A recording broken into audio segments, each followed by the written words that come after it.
Palitana police દ્વારા શહેરના વિવિધ વિસ્તારોમાં ગેરરીતે વસતા બાંગ્લાદેશી ઘૂસણખોરી સામે ચેકિંગ કરવામાં આવ્યું હતું. પાલિતાણા શહેરના વિવિધ વિસ્તારોમાં ગેરકાયદેસર રીતે વસેલા બાંગ્લાદેશી ઘૂસણખોરી સામે પાલિતાણા પોલીસે કડક કાર્યવાહી શરૂ કરી છે. શહેરના તળાવ, હાથિયાદાર, આઈસીઆઈસીઆઈ બેંક સામેના વિસ્તારમાં પોલીસની ટીમોએ ચેકિંગ અભિયાન ચલાવ્યું હતું. ચેકિંગ દરમિયાન નાગરિકોના ઓળખપત્રોનું વિગતવાર પરીક્ષણ કરવામાં આવ્યું હતું. પાલિતાણા પોલીસે વધુમાં જણાવ્યું હતું કે આવી કામગીરી નિયમિત રીતે ચાલુ રહેશે. શહેરમાં શાંતિ અને સુરક્ષાનો માહોલ જળવાઈ રહે તે માટે દરેક જરૂરી પગલાં લેવામાં આવશે. સ્થાનિક નાગરિકોને પણ અનુરોધ કરવામાં આવ્યો છે કે તેઓ પોલીસને પૂરતો સહકાર આપે, શંકાસ્પદ પ્રવૃત્તિઓની જાણકારી તાત્કાલિક પોલીસ સુધી પહોંચાડે.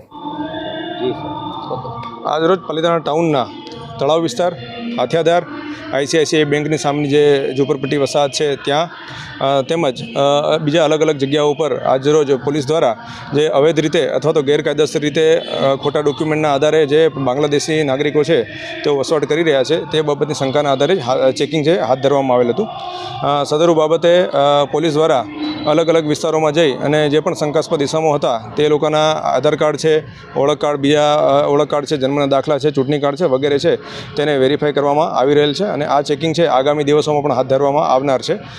પોલીસ દ્વારા અલગ અલગ ટીમો બનાવી અલગ અલગ વિસ્તારોમાં જઈ અને એ લોકોના જન્મના દાખલા અથવા તો કેટલા વર્ષથી અને કેટલા સમયથી આ વિસ્તારોમાં વસવાટ કરે છે તે બાબતે ઝીણવટભરી તપાસ કરવામાં આવી રહેલ છે.